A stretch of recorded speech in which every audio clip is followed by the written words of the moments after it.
L'apôtre Paul parle de que la femme se taise dans l'assemblée et tout comme ça, mais il y a certains couacs dans l'histoire. Tu as aussi ta propre marque, hein? C'est Oui. bien ça? Alors ma question est celle-ci, comment tu fais pour gérer le ministère, ta vie professionnelle? Le problème de ces sujets dans 1 Corinthiens 14, même dans 1 Timothée 2. Selon toi, c'est quoi le rôle de la femme dans le ministère? C'est quoi son rôle? Vous savez que l'apôtre Paul était un grand spécialiste de l'Ancien Testament. C'est-à-dire que l'apôtre Paul, dans sa mission, dans son parcours, il a réconcilié la loi avec la grâce. Let's Talk émission, une plateforme d'émission qui réunit des branches spiritualité et sociétale. Soyez les bienvenus, je vous salue de là où vous êtes, ici la prophétesse Elikia. Alors pour aujourd'hui, j'ai l'honneur et la grâce de recevoir 2 personnes extraordinaires qui vont nous parler sur la femme et le ministère. Nous serons avec la servante de Dieu Plamedi et l'homme de Dieu Jean-In. Alors pour commencer, accueillons notre première intervenante qui est la servante de Dieu Plamedi. Servante de Dieu, comment allez-vous? Je vais très bien et vous? Oui, je vais très bien. Je suis en tout cas très contente de vous recevoir. Moi de même. Ça fait vraiment très longtemps qu'on ne s'est pas vu. Oui, très longtemps en tout cas. En tout cas, merci beaucoup d'avoir accepté l'invitation. Je vous en Et prie. bienvenue dans notre plateforme, l'émission Let's Talk. Merci. Alors, avant de commencer à parler sur le sujet, nous voulons d'abord savoir qui est la servante de Dieu Plamedi. Parce que nous savons très bien que vous êtes suivis par de nombreuses personnes qui vous suivent sur les différents réseaux sociaux. Mais pour les personnes qui ne vous connaissent pas, est-ce que vous pouvez nous parler de vous? Alors, Plamedi Badianyama est une servante de Dieu. Je suis enfant de Dieu, Amen. enfant de pasteur, père Ok. et mère. L'apôtre Alain Badianyama et l'évêque Brigitte Kakutala. D'accord. Je suis 3e d'une famille de 4 enfants. Ok. Je suis bergère à l'église, présidente de la jeunesse. Je suis intendante de l'école Révérend Minerve où je suis enseignante en secondaire également. D'accord. Je suis manager de la structure Mukaji qui œuvre pour l'émancipation de la femme. Je suis également CEO de la marque Kimiapé et présentatrice télé. D'accord, waouh. Plusieurs casquettes. Gloire à Dieu. Alors, rentrons dans notre sujet, la femme et le ministère. Ok.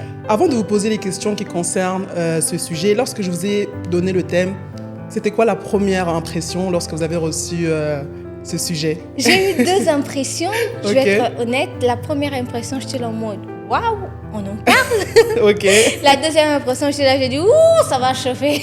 d'accord. En tout cas, c'était ça mes impressions. D'accord. Alors, la première question, servante de Dieu, selon toi, quelle est la place de la femme aujourd'hui dans le ministère par rapport à autrefois? Parce que je ne sais pas si pour toi c'était le cas, mais moi je sais qu'il y a eu un moment où vraiment le ministère de la femme était vraiment combattu. Moi je m'en souviens encore sur les réseaux sociaux, il y avait plusieurs débats, que la femme ne peut pas prêcher, que la femme ne peut pas être prophétesse, ne peut pas avoir un ministère. Est-ce que selon toi aujourd'hui c'est le même cas? Qu'est-ce que tu peux dire par rapport à ça? Je dirais, comme un homme de Dieu m'a dit une fois, il a dit les ministères de la femme, c'est l'une des choses ou bien l'un des débats qui aura toujours jusqu'à ce que Jésus revienne. Exactement. Donc c'est un débat qui n'a pas du tout changé, D'accord. mais qu'on s'y fait. Maintenant là, on s'y fait, on avance avec, on évolue avec. Voilà. Donc ça n'a pas changé. Juste que la mentalité maintenant de femmes servantes de Dieu a changé, dans le D'accord. sens où on n'est plus trop affecté par ça. Bon, les gens peuvent en parler, on avance, on continue. Et par rapport à ça, selon toi, c'est quoi le rôle de la femme dans le ministère? C'est quoi son rôle? Est-ce que tu es une femme? Tu es Oui, aussi oui. ministre de Dieu. Je pense que tu seras d'accord en tant que femme, on peut exercer le ministère. Mais pour les personnes justement qui ne croient pas à ça ou justement que ça fait débat, qu'est-ce que tu peux leur dire?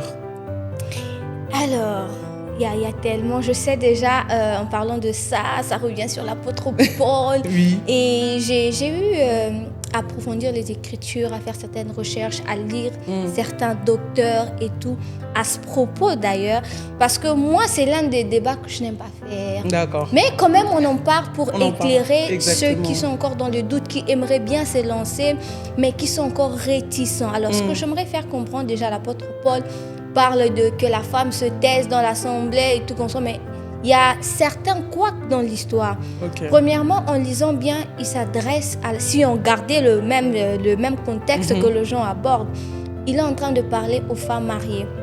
Parce qu'après, il dit, si vous avez des choses à dire, allez le dire à vos maris dans vos maisons.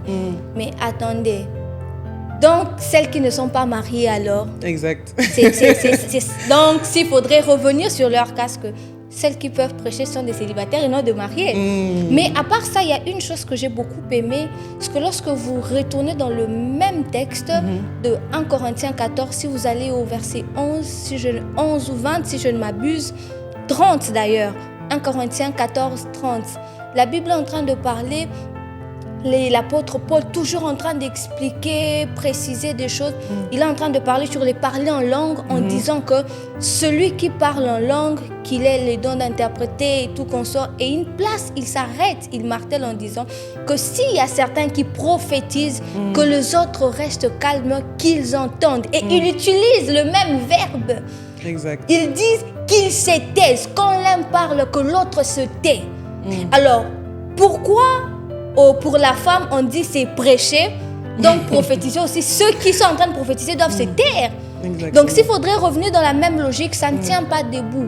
D'où on peut dire prophétiser, c'est simplement rester calme pendant un moment lorsqu'il dit se taire. Il n'est pas en train d'empêcher les gens à prêcher, il n'est pas en train d'empêcher les gens à parler, c'est juste pendant un temps. Mais à part ça, j'ai même lu le commentateur biblique de Semeur 2000. J'aime une chose qu'ils disent, en parlant dans les explications, ils martèlent une chose en parlant de se taire par rapport à ces passages. Ils disent une chose, cela est une allusion à la culture ou à la situation qu'il y avait dans ces temps-là chez les Corinthiens. C'est pourquoi si vous clôturez les passages de 1 Corinthiens 14, le même Paul est en train de parler en disant qu'ils doivent parler, ils doivent le faire suivant l'ordre et une certaine manière. D'où je vais aboutir en disant que ce n'était pas cette terre de prêcher, mais c'était en termes de parler. Il y avait certains conflits, il y avait une certaine manière d'agir. C'est pourquoi il demandait à ce qu'ils remettent l'ordre. Et si je peux encore approfondir, ce que vous verrez que les mêmes Paul, dans la Bible, il cite plusieurs femmes. Il cite Phobé, qui est diagonesse. Il va plus loin. Il y a la servante de Dieu, Junas. Il y a plusieurs personnes. Donc, si vous lisez dans le livre de Timothée, il est en train de parler de plusieurs... Il y a plusieurs références. Il y a tellement. Romains 16 même, Romains 16 où il parle de la salutation. Il y en a tellement. Il y a tellement de références en ce sens, d'où je me dirais que la femme peut prêcher. Amen. Donc toi qui es une femme qui est en train d'entendre, tu peux prêcher. Ma deuxième question est celle-ci, servante de Dieu. Aujourd'hui, tu es ministre de Dieu. On sait que tu prêches. Tu as aussi parlé aussi de plusieurs choses. Tu as aussi ta propre marque, hein? C'est bien ça? Alors, ma question est celle-ci. Comment tu fais pour gérer le ministère, ta vie professionnelle, mais aussi ta vie personnelle aussi? Alors, je dirais, c'est vrai que certains moments, je ne tiens pas le debout. Je vais quand même l'avouer parce que même si je vous dis oui, je fais, il y a des moments où je n'arrive pas. Il y a vraiment des moments où je me sens down, j'ai envie de tout lâcher, de prendre du recul, de me reposer. Je le disais même tantôt à un ami, même hier, j'ai dit, j'ai envie de me reposer, mais comment te reposer? Comment le faire? Alors, j'ai une stratégie personnelle. Parce que j'ai la loi de la priorité. Je sais dans tout ce que je fais, qu'est-ce qui est prioritaire en ce moment-là. C'est-à-dire, c'est vaste, j'ai beaucoup de choses à faire, mais qu'est-ce qui est prioritaire en cet instant-là? Pendant que je parle là, qu'est-ce qui est prioritaire?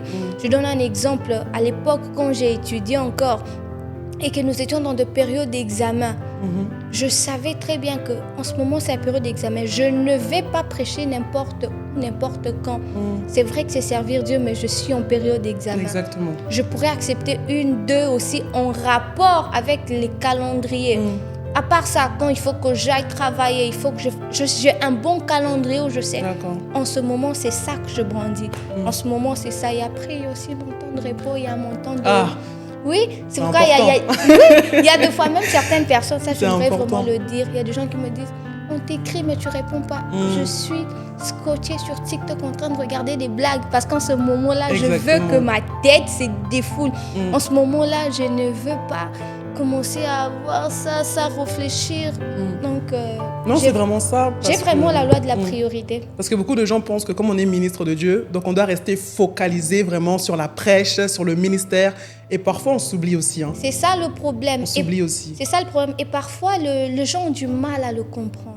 Exactement. Parfois, tu peux demander à quelqu'un un peu de temps, genre, oui, je veux te répondre, laisse-moi un peu de temps. Servante de Dieu, on a répondu à rater. Je suis humain, j'ai besoin de beaucoup de gens l'oublient, ça. Ça, Et puis, des fois, je pense, permettez-moi de le dire, parfois les gens sont ingrats. Yes. Dans le sens où on peut répondre sur 30, on peut le répondre 20, 25. Mais si dans 5 fois on ne répond pas, dans le 5 fois on est mauvais. Exactement. Si seulement dans le 5 fois on répond en retard, exactement. Et le 20 fois où j'ai répondu à la minute, et le 20 fois où j'étais présente, malheureusement c'est ça. Exactement. En tout cas, il faut nous comprendre. Hein.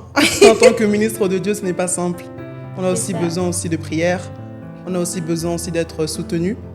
Donc, c'est super important en tout cas. Servante de Dieu, j'ai une autre question pour toi. Aujourd'hui, beaucoup de jeunes femmes disent, voilà, moi je veux ressembler à Kathryn Kuhlman, je veux ressembler à Joyce Meyer, je veux être une femme d'impact, une femme de réveil, une femme puissante qui veut prêcher partout dans le monde entier. Mais parfois, je me demande même si elles prennent compte de ce qu'elles sont en train de dire. Parce que derrière une grande destinée, il y a un prix à payer, n'est-ce pas? Et ma question est celle-ci. Pour toutes les personnes qui ont ce genre de discours, je veux ressembler à tel, je veux ressembler à tel, mais ne connaissent pas qu'est-ce qu'ils ont eu à faire, les sacrifices qu'elles ont eu à faire pour en arriver là. Alors, quel est le prix à payer pour une femme qui a un ministère d'impact et de puissance? Alors, je commencerai en disant aux gens que nous n'avons pas le même prix à payer. Très bien. C'est ça. Il y a une chose, vous savez, pour moi, je peux dire que moi, j'ai fait 5 ans, je dormais par terre. Voilà le secret de mon ministère. Nous n'avons pas le même prix à payer. Exactement. Je vais donner un exemple pour un enfant qui est habitué à avoir $100. Si on lui privait de $100, on lui donnait 50, ça passe. Vous voyez? Mais quelqu'un qui n'est absolument... Quelqu'un qui est habitué à avoir de 1000, de 10 000, pour lui, si on lui donne $50, c'est rien. Exactement. Donc, vous vous rendrez compte que la même somme n'a pas la même importance chez tout le monde. Même en termes de sacrifice, ce qui peut être sacrifice pour moi ne peut être rien par rapport à toi. Exactement. D'où, en premier lieu, j'aimerais faire comprendre aux gens, nous n'avons pas le même sacrifice à payer. Nous pouvons tous faire le même sacrifice, mais peut-être que nous n'aboutirons pas au même résultat. Ça, c'est la première des choses. La deuxième des choses, faire le même sacrifice que A ou X ne veut pas forcément dire que vous aurez les mêmes résultats. Yes. Parce que vous n'avez pas la même destinée. Je vais m'expliquer, je vais encore aller plus loin. Vous voyez, une femme, permettez le terme, qui est encore enfant, elle voit une autre, elle sent que non, la forme de l'autre est différente. Elle commence à essayer certains produits, elle commence à grandir, elle fait... Les choses apparaissent chez elle, non pas que parce qu'elle a eu à faire certains efforts, mais parce que ces choses sont en elle. Yes. Mais si un autre homme, un garçon venait, il disait non, ouais, moi j'aime sa forme, moi aussi je veux manger comme l'autre. Tu vas faire le même effort que l'autre, mais vous n'aurez pas le même résultat. Exactement. Pourquoi? Parce que Dieu ne nous donne pas ce que nous voulons seulement. Dieu nous donne ce qu'il a placé en nous. Raison pour laquelle plusieurs personnes font des sacrifices pour des ministères qu'ils n'ont pas. Plusieurs personnes vont dans des mangués pour prier pour des ministères que Dieu n'a pas mis en eux. Exactement, que Dieu ne les a pas appelés. Vous voyez? Wow. Alors, le plus important, avant de faire un sacrifice, pose-toi la question, Seigneur, quel est mon appel? Quel est mon ministère? C'est vrai que j'aime cette dame, c'est vrai que j'aime ce que cet homme fait, mais est-ce que je suis appelée à être là? Ok, je me lance, Seigneur, qu'est-ce que je peux faire pour arriver à ça? Il est vrai aussi que les exemples d'autres personnes deviennent des références pour nous. Mais il ne faudrait pas s'attarder à ça, disant que si je fais forcément ça, j'aboutirai forcément à ce cas. Je donne un exemple. Personnellement, Le jeûne, je n'en fais plus trop. Non Ok. pas parce que je ne veux pas, mais parce que quand j'essaye, je sens que mon estomac fait très mal. D'accord. Je sens que ma santé ne va pas si j'approfondis dans le jeûne et autres. Donc, pour moi, j'ai un autre sacrifice. Ok. J'ai autre chose. Je vais encore aller dans le même contexte. Les téléphones, par exemple, je peux m'en passer. Je peux m'en passer, je fais autre chose, je m'en passe. Donc, c'est quelque chose qui ne va pas tant peser pour moi en tant que sacrifice. Mais chez quelqu'un d'autre, Oui, ce sera un sacrifice. c'est un sacrifice énorme. Ne pas travailler sur ton téléphone. Waouh. Donc, la même chose, sur l'autre ça pèse, sur l'autre ça ne pèse pas. Pourquoi? Tout dépend de la personne, tout dépend de son Exactement. appel et tout dépend de qu'est-ce qui est important pour toi. Et enfin, pour répondre à ta question clairement, quel sacrifice on peut faire pour avoir un ministère de puissance comme ceux d'âme et autres?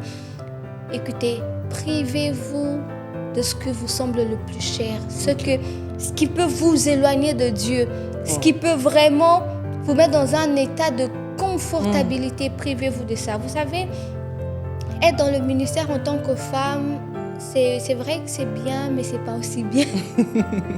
C'est vrai que c'est bien, c'est pas aussi bien. Ok. Il y a tellement de combats, il y a tellement de choses. Mais lorsqu'on se décide, je me sacrifie pour Dieu. Il y a Exactement. plusieurs femmes, il y a plusieurs filles qui font certaines choses. Je me sacrifie pour Dieu. On avance. Si le Saint-Esprit me convainc, je crois que je parlerai de quelque chose qui me vient en tête là, mais Ok. c'est personnel. Mais bon, on verra. Avançons d'abord. Tout dépend En de tout comment cas. vous allez conduire les débats. Si. Il n'y a pas de souci. En tout cas, on est là. Hein. Je pense que ceux qui nous suivent, ce que tu as dit là, ça les a... Qu'est-ce que la savante de Dieu veut dire? C'est ça l'avantage que vous ne savez pas ce que je voulais C'est dire. ça, donc suspense. je peux ou ne pas le dire. Vraiment. On verra. Mais je pense que quand même, tu vas le dire quand même. Ah, je pense on que ça verra. peut vraiment nous aider. Non, mais si je le dis à la fin, À je la vous fin. dirai que À la je fin. le dis. D'accord. Savant de Dieu, aujourd'hui, nous te connaissons. Enfin, en tout cas, moi, je te connais. Je pense que d'autres personnes aussi te connaissent.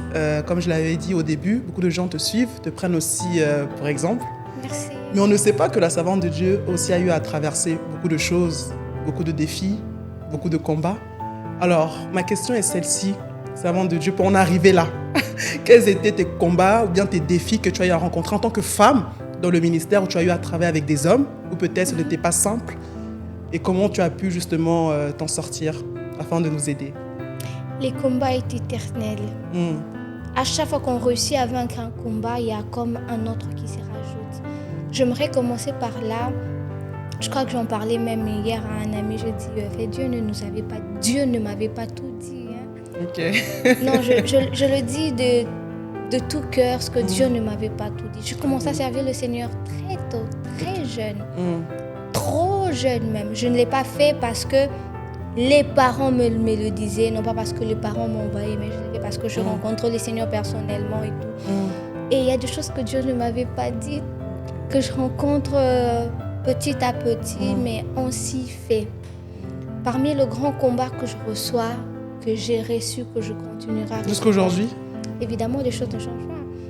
Les combats vont de progrès en progrès, comme on dit, de gloire en gloire. Exactement. C'est le fait d'être femme. Waouh. Le fait d'être femme est un problème.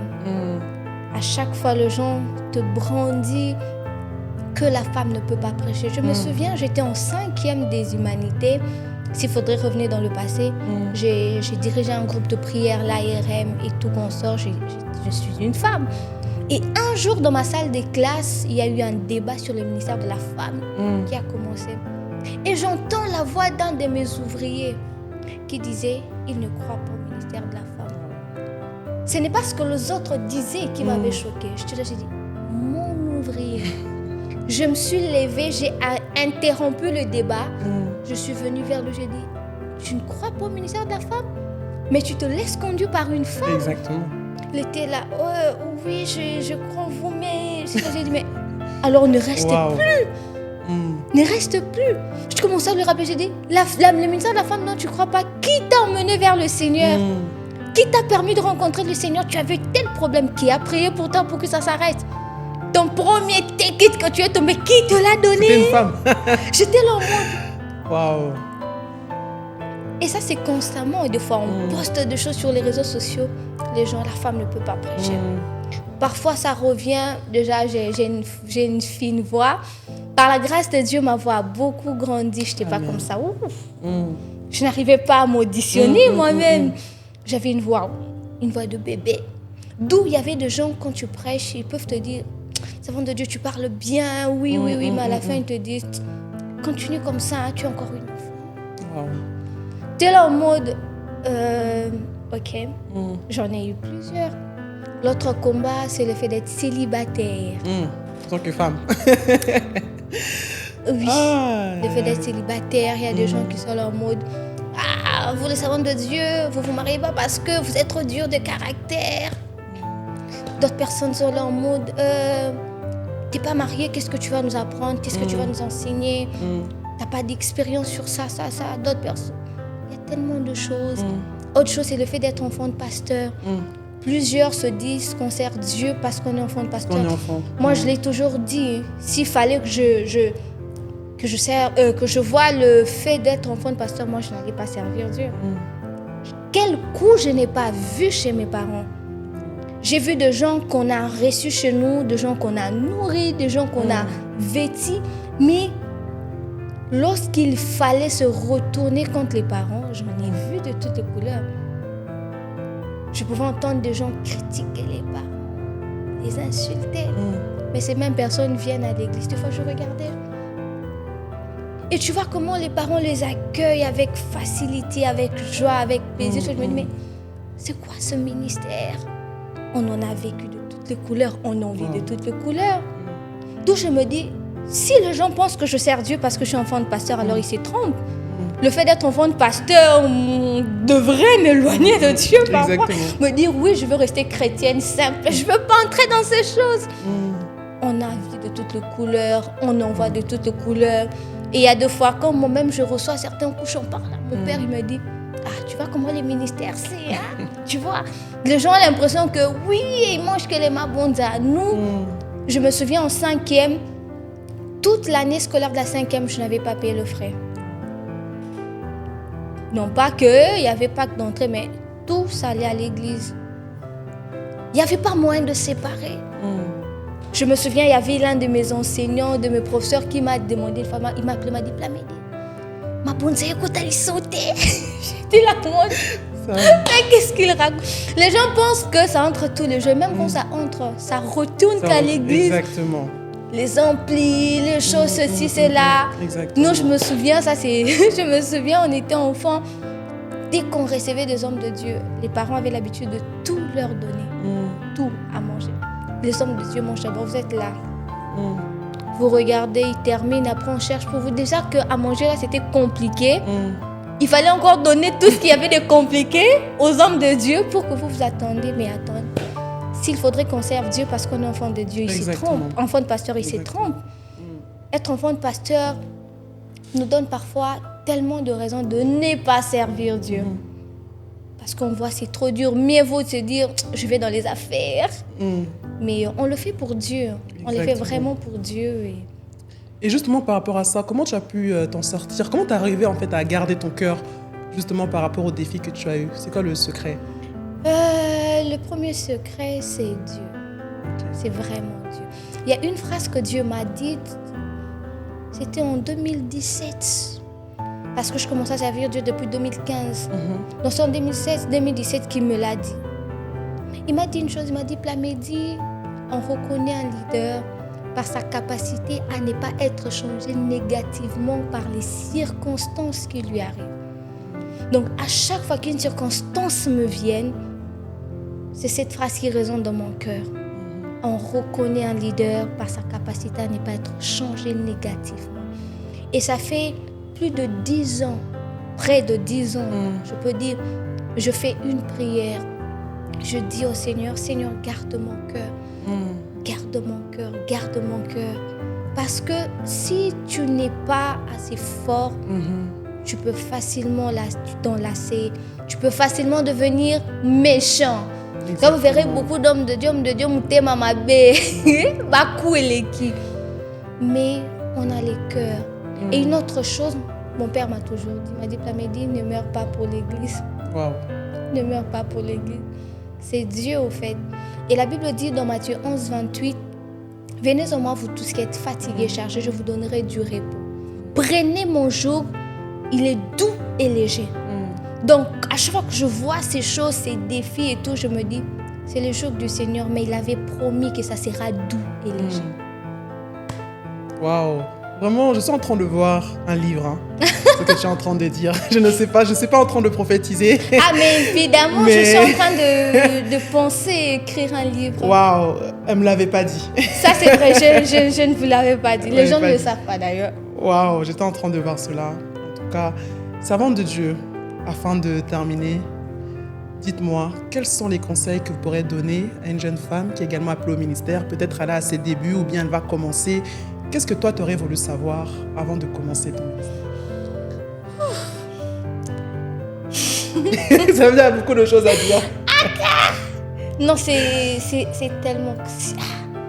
Il faudrait que je réponde d'abord à la dernière, puis je donne mon conseil. Qu'est-ce que j'aurais voulu savoir? J'aurais voulu que Dieu me mette un miroir de ses présents qui était un futur pour moi. J'allais voir et j'allais me dire... Mais ce que je peux dire aux gens, c'est que dans la voie du ministère, le coup ne manqueront pas. Et parfois, le coup vient toujours de personnes les plus proches. Alors, rassurez-vous en premier que vous êtes appelés par Dieu. Vous ne pouvez pas servir Dieu sans être appelé par Dieu. Plusieurs personnes tombent dans des coups, dans des choses compliquées parce que on entre dans une voie que Dieu ne nous a pas appelés. Même lorsque Dieu dit au peuple d'Israël, partout là où foulera la plante de votre pied, je vous le donne. Après, il commence à leur donner la délimitation. En d'autres termes, le Seigneur vous protège dans la zone où il vous a placé. Alors, premièrement, soyez confiants de votre appel. Exercez dans la zone dans laquelle Dieu vous a mise. La deuxième chose que j'aimerais dire à quelqu'un, gardez votre cœur pur. Les gens, oui, mais le plus grand modèle, c'est Dieu. Yes. D'ailleurs, il le dit dans l'Ancien Testament, vous vous garderez saints pour moi. Dès le moment où on comprend que ma sanctification n'est pas en fonction de ce que je fais, mais ma sanctification en fonction de Dieu, on vit très bien. Parce que si vous êtes à 100%, vous prenez les gens à 100% votre modèle, le jour où Plamedi va tomber, vous aussi vous tomberez. Exactement. Prenez Plamedi comme modèle avec réserve, parce que le plus grand modèle, c'est Dieu. Exactement. La troisième chose que je peux dire à quelqu'un, écoutez, rassurez-vous que si Dieu est avec vous, peu importe ce qui se passe, vous vous en sortirez toujours. Peu importe, même si vous arrivez à la tombe comme Lazare, rassurez-vous qu'il viendra vous ressusciter. Pire encore, même si vous devenez comme des ossements desséchés, rassurez-vous tant que Dieu est là. Le plus grand secret d'un fort ministère, c'est Dieu. De toutes les phrases que Dieu médite de toute ma vie, la meilleure phrase, c'est ça. Lorsque j'ai commencé à servir le Seigneur, il m'a dit, Plamedi, je suis avec toi. C'est la première fois que j'ai entendu Dieu de mes oreilles comme ça. Et c'est l'une de mes plus grandes garanties. Même lorsque les choses semblent compliquées, je suis là, je dis, Dieu m'avait promis qu'il est avec moi. Je n'ai pas l'appui de mes parents, je n'ai pas l'appui du monde, je n'ai pas l'appui de père, j'ai l'appui de Dieu. Et ça devient une force pour moi quand même les choses semblent basculer et tout. Donc restez confiants, Dieu est avec vous. Amen. Merci beaucoup, servante de Dieu. Mais je pense que tu as un petit mot pour la fin. Quelque chose à nous dire que tu as gardé là. Je pense que ceux qui nous suivent, ils n'ont pas oublié. Si tu peux. Mais ce qui est vrai, ça m'a quand même échappé. Mais je crois l'avoir mentionné en passant. Peut-être pas précisément, sans préciser. Vraiment. Non, mais ce que j'aimerais dire à quelqu'un, la route vers la gloire n'est forcément pas pavée d'or. Il y a des épines.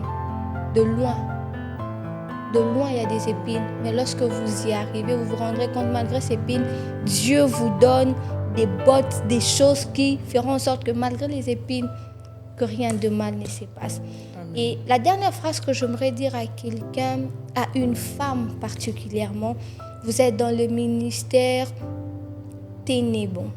Yes. Ne vous en faites pas. D'ailleurs, le Seigneur ne nous a pas appelés pour que tout le monde nous apprécie. Lui-même, il dit dans Jean, il dit, Père, je te prie pour les hommes que tu m'as donnés. Depuis que j'ai compris que Dieu ne me donne pas tout le monde, même quand les gens ne sont pas satisfaits de moi, j'avance. Alors, ne servez pas le Seigneur, mesdames, même les hommes, ne servez pas le Seigneur pour avoir l'approbation de tout le monde, parce que Dieu ne nous donne pas tout le monde. Si même Jésus, Dieu ne lui avait pas donné tout le monde, à combien plus forte raison? La portion que vous avez, utilisez-les, bénissez-les, priez pour eux. Allez-y. Amen, amen. En tout cas, merci beaucoup, servante de Dieu Plamedi. Vraiment, j'ai été bénie. Je vous en prie. Et je pense que ceux qui nous ont suivis ont également été bénis. Merci d'être une source de bénédiction pour nous, d'être une voix prophétique pour nous. Nous avons vraiment besoin, en tout cas, des femmes comme toi qui montrent l'exemple, parce qu'il y en a beaucoup qui sont derrière toi et nous croyons vraiment en ton appel. Merci beaucoup, servante de Dieu, que tu sois bénie en tout cas et que Dieu se souvienne de toi. Merci beaucoup.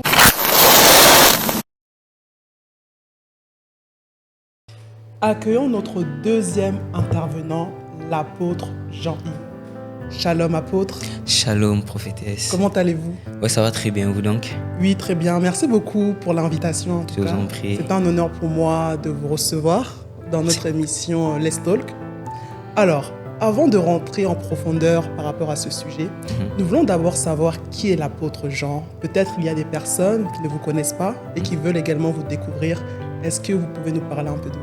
Alors, pour faire court, j'aimerais d'abord vous remercier aussi de m'avoir invité dans votre plateau. Et j'apprécie ce que le Seigneur est en train de faire avec vous. Et en tout cas, que la grâce de l'Éternel vous accompagne dans ce que vous êtes en train de faire. Alors, pour une petite présentation de ma personne, je suis l'apôtre Jean Eyenbanza. Je suis enfant de Dieu, né de nouveau, d'eau et d'esprit. Je suis apôtre de ministère. Je suis responsable de plusieurs structures spirituelles et je suis responsable d'un ministère qui s'appelle Lieu Secret. Et je suis aussi dans les domaines séculiers, je suis dans les domaines informatiques, je suis designer graphiste, je suis aussi entrepreneur. Voilà en bref ce que je suis. Et je suis aussi célibataire. Oh, je pense qu'il y a une sœur qui a entendu, hein. Il est célibataire. C'est vraiment très intéressant. On ne sait jamais. Vraiment, ouais. Peut-être à travers le live, on ne sait pas. Ouais, alors, apôtre, avant de vous poser des questions par rapport à ce sujet, lorsque je vous ai envoyé le thème « La femme et le ministère », quelles étaient vos impressions par rapport à ce sujet? En fait, ma première impression est que j'avais trouvé ça très important. C'est très important de parler de ces tels sujets qui peut aider plusieurs femmes qui sont aussi dans les ministères ou des femmes qui aspirent d'être dans les ministères. Je pense qu'il était temps d'en parler et j'étais vraiment impatient que ces jours puissent arriver. Très bien. Alors apôtre, aujourd'hui on voit des femmes pasteurs, des femmes prédicatrices, des femmes même apôtres, prophétesses. Mais que dit la Bible par rapport le ministère de la femme? Est-ce que Paul était vraiment contre le ministère de la femme? Qu'est-ce que vous en pensez? Waouh, cette question est une question très pertinente.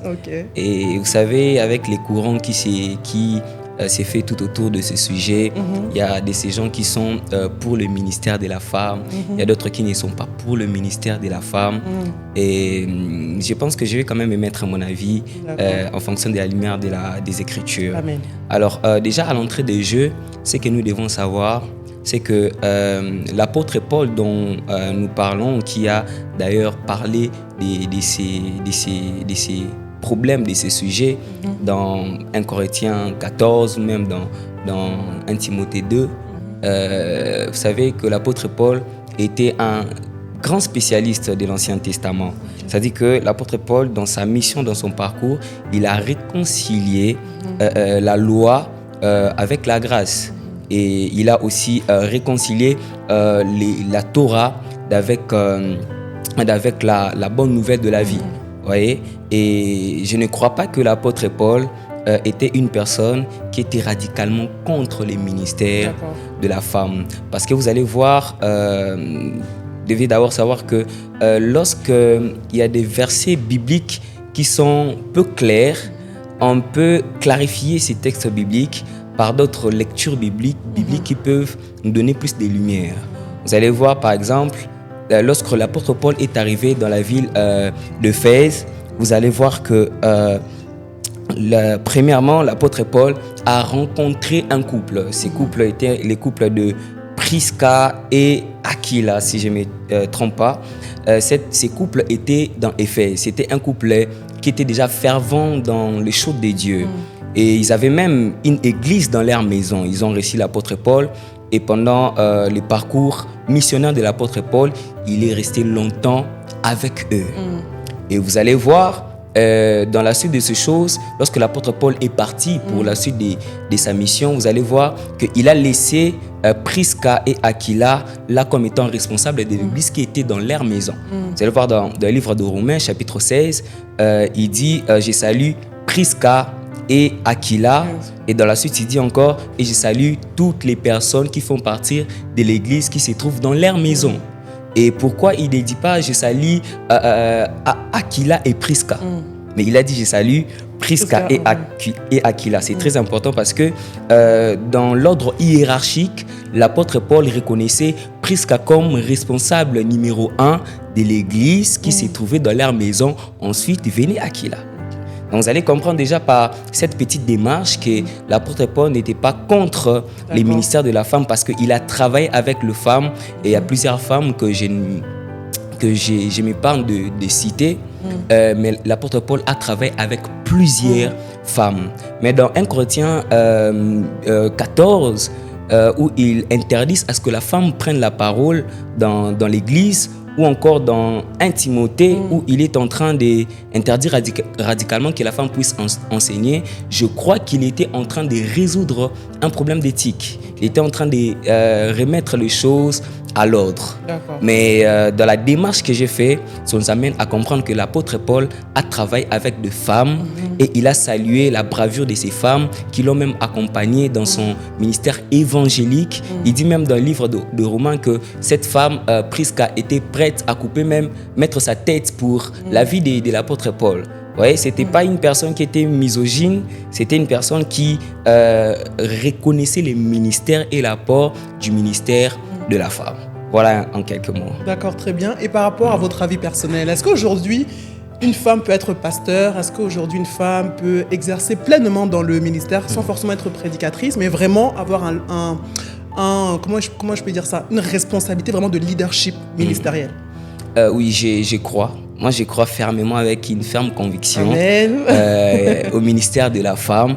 Et je crois que la femme peut occuper plusieurs fonctions au sein de l'Église, voire même être responsable d'une Église. Je crois à cela. Mais même s'il y a quelques points très importants sur lesquels nous devons nous accentuer, je pense que même en termes de responsabilité de l'Église, je ne parle pas seulement de l'exercice du ministère, même en dehors du cadre ecclésiastique, mais je parle en termes d'être responsable de l'Église.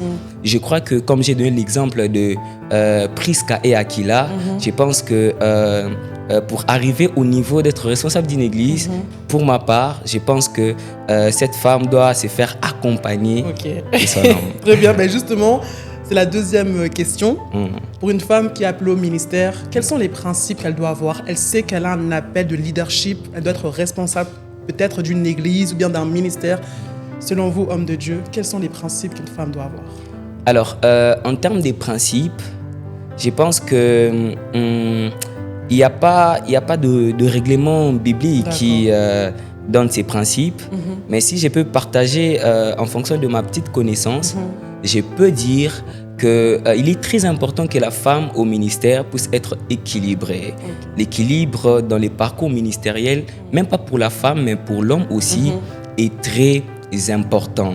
Et la deuxième des choses, comme je l'ai dit, la femme qui se voit loin dans les ministères, elle doit être cette femme qui sait s'équilibrer même en termes même émotionnels. Parce que vous voyez, quand on parle de la femme, on attache souvent l'émotion à la femme et on doit reconnaître cela, que les femmes sont beaucoup plus potentiellement émotionnelles que les hommes. Alors, les côtés émotionnels influencent le quotidien de la femme, vous voyez, en termes même des humeurs et tout. Et je pense que même pour l'exercice du ministère, une femme qui est trop émotionnelle est une femme qui verra son ministère être détruit. Ouais. Donc, la première des choses que je peux recommander aux femmes, de gérer beaucoup les côtés émotionnels et, en d'autres termes, de prendre très bien soin de leur cœur. Voilà. Parce que c'est le centre de toutes les émotions. Exactement. Et voilà. Et vous êtes un homme, apôtre. Comment être une femme équilibrée? Quel conseil pouvez donner justement à une femme qui est appelée au ministère? Parce qu'aujourd'hui, bon, je suis aussi femme. On est beaucoup dans le ministère, on doit prêcher, on doit voyager, on doit faire ceci. Et parfois, on oublie aussi d'être femme. Parce qu'avant d'être femme du ministère, on est d'abord femme. Quel conseil pouvez donner à une personne par rapport à l'équilibre? Comment être une femme équilibrée? Comment gérer en même temps le ministère, sa vie personnelle, sa vie professionnelle, et tout en restant femme? Je précise. Très important, cette question, elle est très importante. Alors, comme vous venez de le dire, que on est d'abord femme avant d'être dans les ministères, vous voyez. On a déjà ces genres qui nous donnent, qui fait de nous la femme. Alors, il est très important de savoir gérer les côtés femmes et de savoir gérer les côtés femme de Dieu ou femme dans les ministères. Malheureusement, aujourd'hui, il y a plusieurs femmes qui ont une mauvaise gestion de leur côté identité comme femme et de leur identité comme femme dans les ministères. Vous allez voir, ça empêche même à plusieurs femmes d'être quand même émergents dans certains domaines de leur vie parce qu'ils mélangent les côtés femmes et les côtés ministères. Ils ramènent peut-être l'autorité ministérielle qu'ils ont dans leur ministère, dans leurs églises, dans les côtés femmes. Et ce qui crée un déséquilibre très remarquable. Voilà pourquoi je vais revenir sur ce que j'avais dit, que l'équilibre est très important. Il faut savoir dissocier les côtés femmes, rester femme. Et lorsqu'on parle du côté femme, on sait ce que la Bible parle sur la femme. Avant de parler d'abord sur la femme dans les ministères, voyez, on parle d'abord du femme, on parle du profit de la femme. Et même en dehors du mariage ou dans les mariages, il est très important de suivre à la lettre ce que la parole de Dieu dit sur la femme. Ça dit, entre autres, il faut être une femme vertueuse. Dans le cadre même du mariage, ça parle de la soumission. Ça veut dire que ça traite les côtés de la féminité et de l'attitude qu'il faut pour que la femme puisse être femme. Et une autre chose, comment gérer encore? J'aimerais dire qu'il faut savoir qu'il n'y a pas de gestion sans planification. Okay. Donc, celui qui veut bien gérer, il doit savoir bien planifier. Donc, il faut bien planifier sa vie de femme en respectant tous les profils qui cadrent avec la féminité et savoir planifier sa vie de femme dans les ministères. Waouh, c'est très précis. Hein. Vous avez parlé de femmes de Dieu. J'ai une question qui m'est venue pour celles justement qui ne sont pas appelées au ministère, mais elles sont appelées à épouser des hommes de Dieu. Quel conseil pouvez vous donner à ce genre de femmes? Parce que beaucoup aujourd'hui disent oui, moi je vais épouser un prophète, je vais épouser un apôtre, mais je me pose la question, est-ce qu'elles prennent vraiment conscience de leurs paroles? Parce que ça demande beaucoup de choses. Très important. Je pense qu'il y a la préparation. C'est-à-dire que lorsque on veut être quelqu'un, on veut être dans un cadre spécifique, il faut commencer de prime abord par se préparer pour la personne que nous désirons être. C'est comme une personne qui s'est dit, je veux être femme d'un président de la République. Alors, on ne peut pas dormir et se réveiller et être femme d'un président de la République. C'est-à-dire qu'il y a des choses qu'on doit remplir. Il y a un profil qu'on doit travailler pour être cette femme du président de la République qu'on veut être. De même, on ne peut pas être femme d'un prophète. Aujourd'hui, je vois le courant de femmes des adorateurs. Tout le monde veut être femme d'adorateur. Ouais. Alors, on ne peut pas être femme de ces personnes qui ont une grande responsabilité sur la terre et dans l'église, n'importe comment. Ce n'est pas donné à tout le monde d'être femme d'un homme de Dieu. Parce que pour être la femme d'un homme de Dieu, je pense que lorsque Dieu appelle l'homme, puisque la femme est tirée du code de l'homme, je pense que Dieu appelle en même temps la femme qui doit accompagner cet homme. Ça veut dire que à accompagner un homme de Dieu, c'est aussi un appel. Alors, à cet appel, on se prépare. À cet appel, on l'embrasse pas parce qu'on a seulement l'objectif. Parce que vous voyez, être femme d'un homme de Dieu, c'est pas facile. Hein? Il y a plusieurs réalités. Exactement. Il faut supporter, des fois, voir cet homme être entouré des femmes. Vous voyez? Et une autre parenthèse, c'est plus les femmes qui soutiennent beaucoup les ministères. Exactement. Maintenant, est-ce que vous aurez ce cœur de supporter, de voir votre homme être au milieu de plusieurs femmes?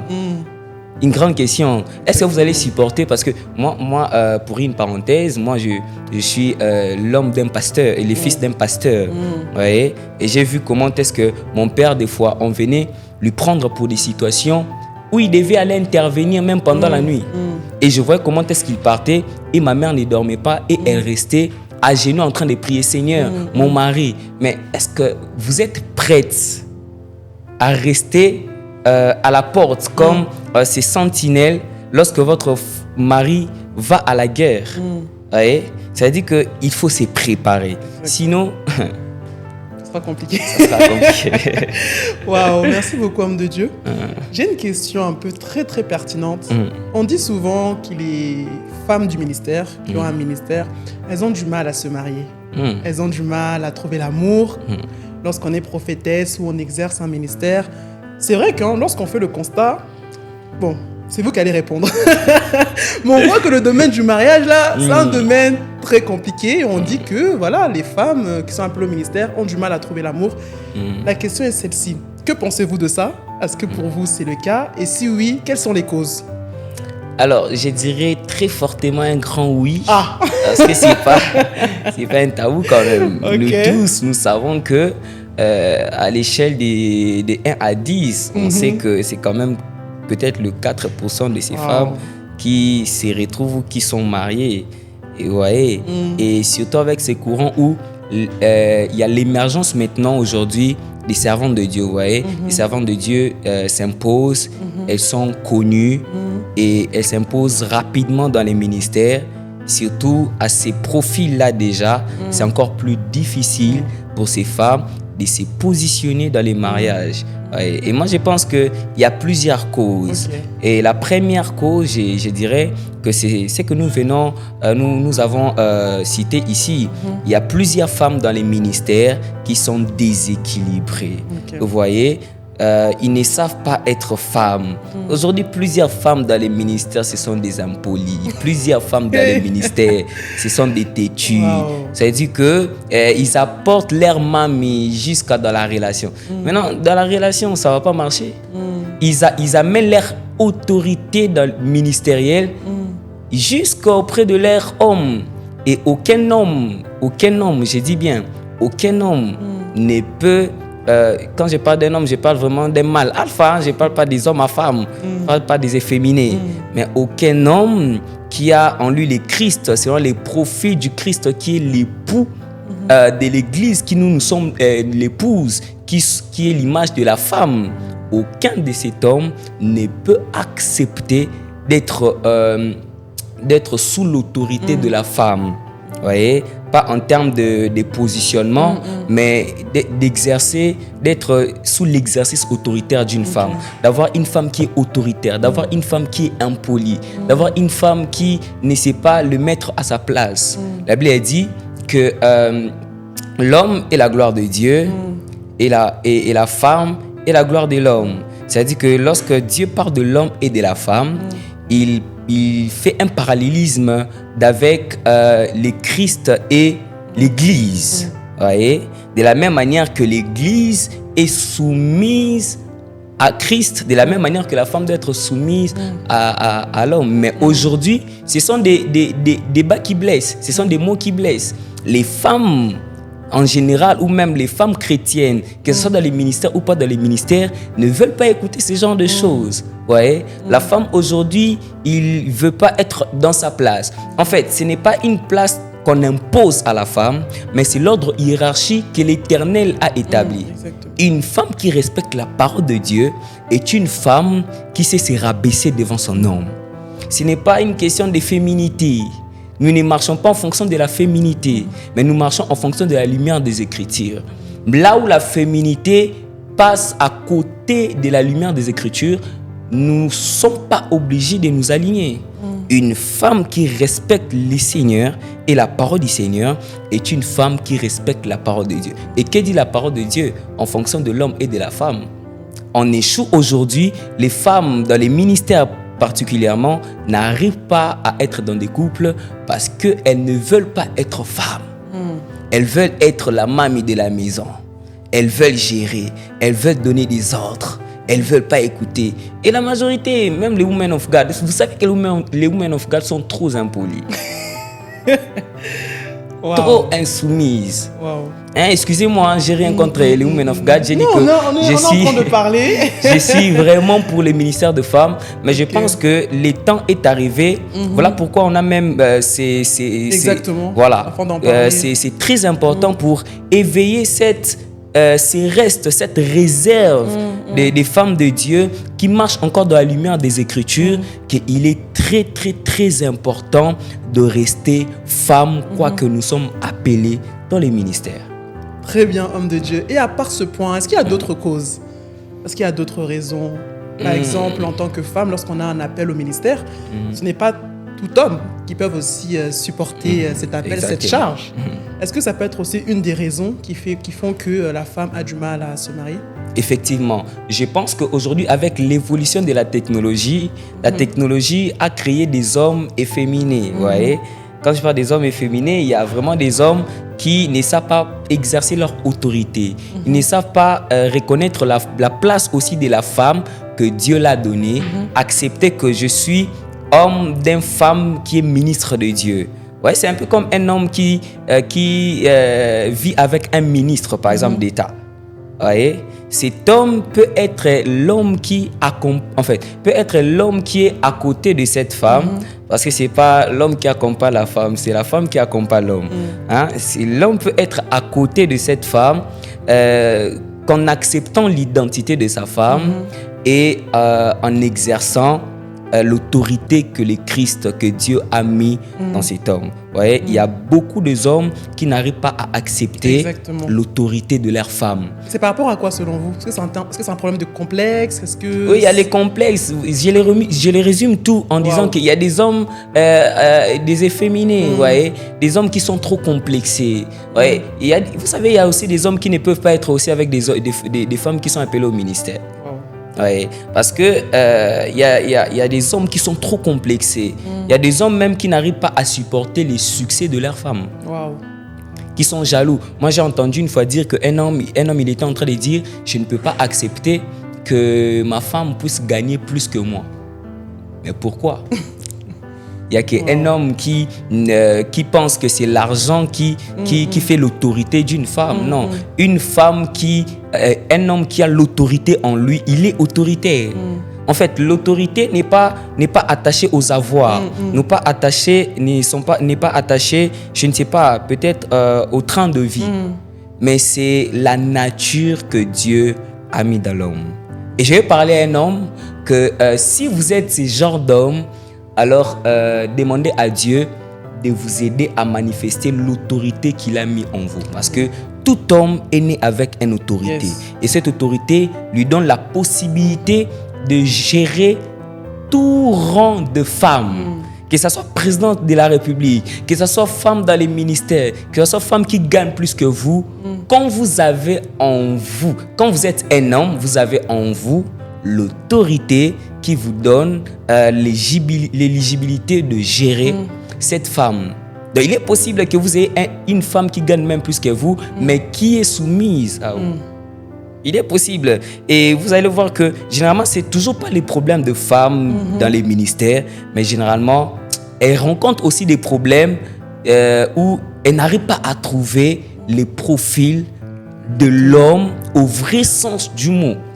Un homme qui peut être un homme devant elle. J'ai rencontré une femme, l'une de mes filles, on parlait. Elle m'a dit, ah papa, je veux quitter l'homme avec qui je suis. Je lui ai dit pourquoi? Elle m'a dit, tu vois, moi je suis un peu têtu. Maintenant, lui il dit oui à tout. Oui à tout. Ouais, non, je sens que c'est moi qui serais en train de commander notre couple. Mais cet homme veut m'épouser, moi je vais les quitter. J'ai dit non, mets-moi en contact avec cet homme, je vais reformater son cerveau. Je vais l'apprendre à exercer l'autorité que Dieu a mis en lui, qui l'élève même au-dessus de ta têtutesse. Ouais. Donc, c'est un peu ça. Et justement, par rapport à ce couloir que vous venez d'emprunter, en fait, j'ai reçu une question, une personne qui m'a posé la question. Est-ce que lorsqu'on est une femme appelée au ministère, on doit épouser obligatoirement un homme qui est appelé au ministère, ou bien une femme qui est appelée au ministère, mieux vaut qu'elle épouse un homme qui l'accompagne? C'est un conseil en tout cas que vous pouvez donner à une personne qui se pose ce genre de questions en termes de compatibilité, si on peut le dire comme ça. Alors, si c'est je quoi pars... le plus mieux? Alors, les plus mieux, si je pars d'abord dans un contexte où aujourd'hui on a entendu souvent parler par exemple de femmes du ministère, pas des femmes dans les ministères, mais des femmes du ministère. C'est-à-dire que c'est beaucoup un contexte où on parle de femmes qui doivent accompagner les hommes de Dieu. Vous voyez? On parle, il y a une femme du ministère. Moi, je suis complètement contre cela. Je me dis qu'il n'existe pas de femmes du ministère. Il n'existe que de femmes vertueuses. Vous voyez? La Bible ne parle pas d'une femme du ministère, la Bible parle d'une femme vertueuse. Une femme qui est vertueuse, elle peut être une femme du ministère, une femme des affaires, une femme dans la maison, une femme partout. Parce que c'est les seuls profils adéquats qu'il faut pour une femme. Et je pense que dans un autre sens aussi, l'homme du ministère, dans le sens où la femme est-elle obligée d'épouser un homme qui est aussi dans les ministères? Et je pense que ce n'est pas obligatoire. En termes du mariage, la Bible nous recommande d'épouser des personnes, avec qui nous partageons la même foi, des personnes qui sont des convertis. C'est la chose qui est la plus importante. Une fois que vous avez un homme qui est converti, un homme qui est un pratiquant de la parole de Dieu, je pense que cet homme peut être pour vous utile dans tous les domaines de votre vie. Voyez? Et surtout que c'est lui l'homme. C'est lui le chef, c'est lui le responsable. Donc lorsqu'il est converti, il est né de nouveau, il peut réincarner tout ce dont tu as besoin dans un homme. Amen, amen. Et pour clôturer, homme de Dieu, quel conseil vous pouvez donner à une femme, peut-être qui est en train de nous regarder, qui est appelée au ministère? Quels sont vos conseils? Alors, les premiers conseils, vous savez, aujourd'hui, exercer les ministères comme étant une femme n'est pas très facile, c'est très compliqué. Et surtout avec ces courants qui vont toujours exister, où il y a des gens qui vont vous accepter comme ministre de Dieu, il y a des gens qui ne vont pas vous accepter comme ministre de Dieu. Mais j'aimerais dire à quelqu'un que ce n'est pas les hommes qui appellent, c'est Dieu qui appelle. Si Dieu vous a réellement appelé, restez attaché à ce Dieu qui vous a appelé. Voyez, restez attaché à cet appel. Peu importe ce que les hommes peuvent dire, peu importe ce que... c'est pas tout le monde de toute façon qui va vous accepter. Il y aura toujours les jugements. Nous venons même de parler de pourquoi les femmes dans les ministères ne se marient pas. Peut-être ça sera aussi votre cas. Peut-être vous ne retrouvez pas dans tout ce que j'ai énuméré ici, mais peut-être il est juste une question du temps de Dieu. Soyez patient. Le Dieu qui vous a appelé, il sait là où il est en train de vous amener. Restez confiant à lui. Lui seul, il a les lignes qu'il faut, qu'il peut vous donner, qui peut vous aider à bien avancer et à être émergente. Waouh! Merci beaucoup, apôtre, en Je tout vous cas. en prie. Merci beaucoup d'avoir répondu oui à cette invitation. Et je pense vraiment qu'on a été bénis. Une femme a été bénie par Amen. votre prestation. Amen. Et vraiment que Dieu vous bénisse abondamment. Amen. Je Vraiment vous que remercie. Dieu se souvienne de vous. Et nous croyons Amen. aussi en votre ministère. Et c'est Amen. rare d'avoir des hommes qui croient au ministère de la femme. Et nous sommes vraiment très gracieuses en tout cas de vous avoir parmi nous. Amen. Merci de croire en nous et merci pour les conseils que vous venez de nous donner. Amen. Parce que je sais que cela va beaucoup, beaucoup nous aider. Amen. Merci à vous qui nous avez suivis dans notre émission Let's Talk. Peu importe là où vous êtes, en tout cas, nous vous remercions. Merci, merci beaucoup d'avoir été présents et que Dieu vous bénisse. Vous pouvez nous suivre sur Instagram, sur TikTok, sur Facebook, émission Let's Talk. Soyez bénis.